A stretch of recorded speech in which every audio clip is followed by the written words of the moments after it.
Notre SSR respiratoire est spécialisé dans les malades graves en post-aigu sortant d'hospitalisation pour un problème respiratoire aigu.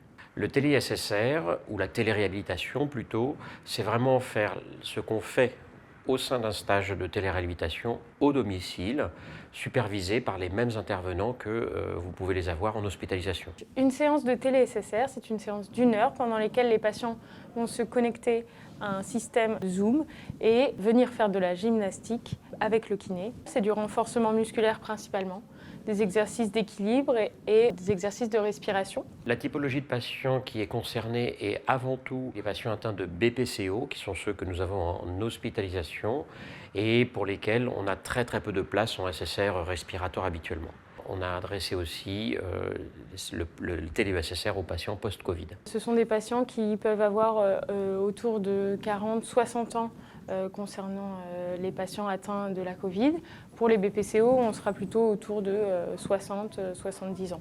La plus-value pour le malade, bien évidemment, c'est de rentrer au domicile plus tôt et de ne pas avoir à chercher ou d'aller chez un kinésithérapeute libéral quand il est encore trop faible, trop fragile, ou le kinésithérapeute est trop loin ou qu'il ne peut pas faire de visite à domicile. Je suis entrée au SSR après un épisode de Covid, mais comme je suis patiente BPCO, ça a provoqué une exacerbation, parce qu'en fait le Covid, c'était pas le pire, c'était le fait que ça se surajoute sur le fond BPCO, puisque j'étais vaccinée.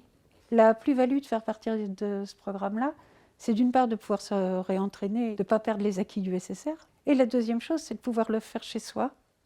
Ça évite quand même les déplacements. L'avantage également, c'est que sur l'équipe de kinés qui travaillent, eh bien, ils en connaissent au moins la moitié, donc ça peut rassurer.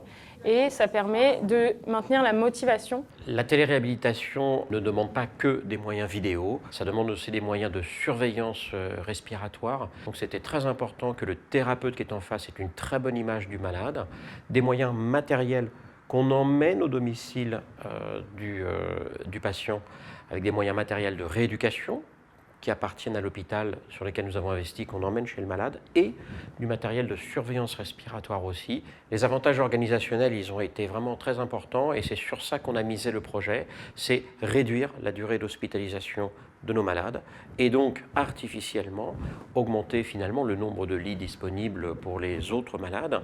Et donc c'était ça l'avantage pour nous, c'est d'augmenter le nombre de malades à qui on peut faire bénéficier la réhabilitation.